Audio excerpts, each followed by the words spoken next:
Stop worrying about the pH levels in your soil. That's what we're going to be talking about in today's video. But before we do, today's video is brought to you by Real Growers Recharge. If you want stronger, healthier plants, if you want bigger roots for better fruits, you gotta check out Real Growers Recharge. It's like an instant compost tea that holds more nutrients at your root zone, breaks those nutrients down, and makes them more plant available, getting more of your nutrients into your plants. Find out more about Recharge over at realgrowers.com. And while you're there, use coupon code Scotty420 to get 20% off your first order. Now let's get back to the show. All right, Hi C, you ready to get into this one? I am, man. Help me understand. Why do growers worry about pH levels in the first place? Because pH affects the ability of the plant to absorb nutrients. And it's not, you do me a favor, I have a chart. I brought charts this time, Hi C. All right, let me pull that up real quick. All right, so I got this chart pulled up. Explain to me what I'm looking at. These are all the different nutrients right here. It's micro and macronutrients right here, but take a look. The yellow part between 6 and 7, okay? If you're at 6.5, that line between 6.5, you're hitting the fat absorption points of everything, right? Okay, so where these nutrients, where they fatten up, that means that that's where they're most absorbed, available. Yep, okay. Exactly. So take a look. Even if you go down to 6.0, you are severely limiting the absorption of your phosphorus, the second one down. Calcium and magnesium also? Yep. Okay. So that's why it's important. You want to keep them, they call this in range. For me, in range is 6.5, 6.8, somewhere around there. Yeah, because I noticed that once we go into like 7, a bunch of them on the other end get kind of knocked out. Yep. The nutrients can't be absorbed. It's either too acidic or too alkaline for them to be absorbed. Okay, so the idea is in order for your plant to actually pick up or take in these nutrients, where that exchange is happening needs to be about 6.5, 6.8. Yes, and you're already getting deep into it because you're saying where that exchange is happening. I got the clickbait title where I said the pH in your soil doesn't matter. Because the pH in your soil doesn't matter. You can grab a handful of soil from up here. What matters is the pH in the rhizosphere. The rhizosphere is where the root meets the soil or the media. Hi C, do me a favor and pull up this next image, please. Okay, I've got this. It looks like a zoomed in microscopic. That's the rhizosphere, what am I looking at here? Man, that's the rhizosphere. It's so cool. This is where all the action happens. That's the root, that little, it says root hair right there. That yellow part is where the root meets the soil. That's where the nutrients are being exchanged. It's huge, man. That's where you have to worry about the pH.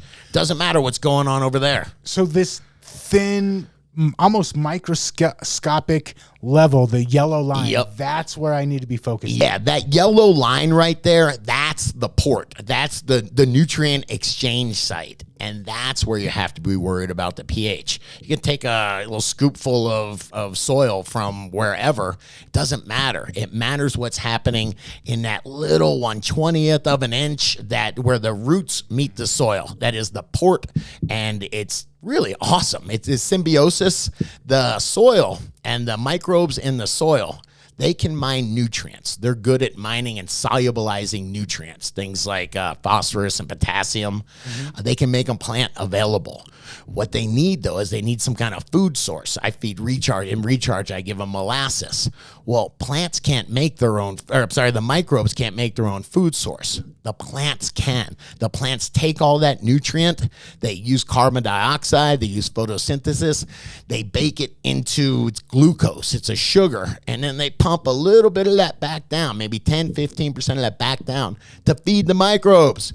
So now the microbes are showing up with nutrient and making the exchange because they want sugar. That's the symbiosis. So the microbes go out, grab the nutrients from the soil, bring them back to the rhizosphere, make that exchange to get some glucose. Now, microbes naturally occurring in soil, you usually have at least a little bit something in there. Yes, nature will fill a vacuum. Something is going to show up there. You're not going to keep sterile soil no matter what you do, even if you don't introduce microbes. So the idea is to introduce good microbes and get them started. And that's Recharge is all about making sure you're getting those good microbes in. Absolutely. Absolutely. Okay, so recharge also, so you were talking about some of the fungi and the bacteria in there. They regulate. So if my soil's at like a 6.2, yes, it's too base, or maybe too acidic, maybe my soil's at a 7.2.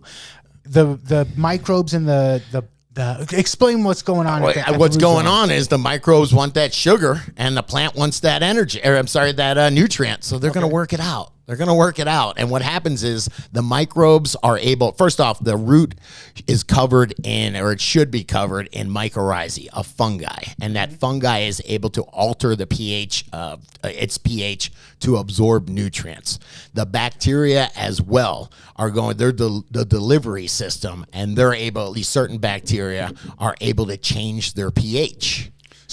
So even if the soil is a little bit too based or a little bit too acidic, having those beneficial microbes in that mycorrhizae helps make, at least at the root zone, makes it the ideal pH level. Yes, exactly, man. Okay, so that's a big deal, bro. That's a big deal. To not have to worry about pH everywhere, just worry about the pH at your root zone.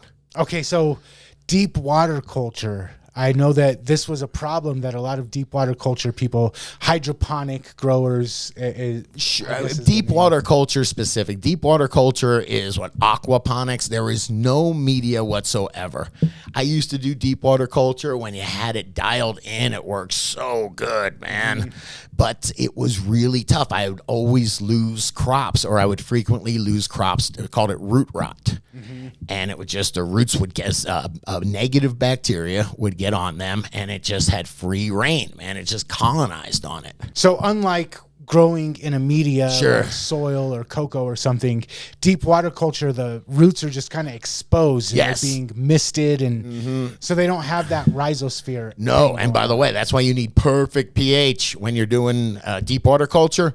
I used to have a pH doser, a monitor controller doser that would have pH up and pH down, and a peristaltic pump that would pump it in. It was unbelievably difficult. Then I would have to peroxide the roots to keep them sterile. It was ridiculous. It was so weird, man. So depending on how you're growing, you might have to worry about the pH levels. Yes. But if you're growing in media like cocoa or any media where you're able to colonize it with microbes. Okay. And then if you're using something like recharge, your worries about pH are drastically decreased. Yeah. I mean, you got to. I guess it can be a recharge commercial. If you try it, it will make your growing a lot easier. Coming from a guy that didn't know about microbes for the first 20 years of his growing career. But what about you? How do you keep your pH in check? Or do you use something like recharge and don't have to worry about pH? Let me know in the comments. And if you like this video, please smash that like button, hit that subscribe button, and check out the other couple videos YouTube's recommending.